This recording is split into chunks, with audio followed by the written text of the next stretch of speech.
Fred Green here from Golf Smarter. You may not be aware of this, but as an amateur, our first putt is generally shorter than the first putt of most PGA Tour players. Now, how's that possible? Well, because they hit greens in regulation, and since we're not exactly sure how far we hit each club or aren't as good as we think, we have to chip or pitch the ball onto the green. Now, with a little luck, we may get close enough to the pin so that we can walk away with a par just after one putt. But most of the time, we're looking at bogey, or worse. So is it us, or is it our clubs?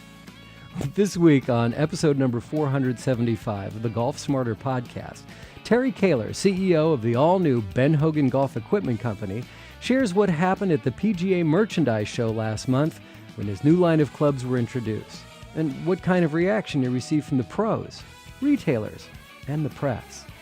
But before we finished our conversation, I asked him for a tip on how we can hit more greens in regulation with our mid-irons. We've done about 40,000 golfer interviews through our online fitting process, and we found that the average recreational golfer across all handicaps, we asked them, how far do you hit a comfortable 8-iron?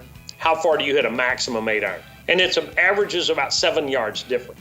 Mr. Hogan's was 25. There may be a real clue there to why you don't hit more greens if you're a recreational player, or a tour player for that matter. But a controlled iron shot is just a much easier shot to hit solid and get consistent distance control. So my irons play tip today is don't hit it so darn hard, guys. That's the Golf Smarter podcast, free on iTunes or your favorite podcast app. To find out how you can get more of each interview with our experts, sign up for Premium Access subscription at this address.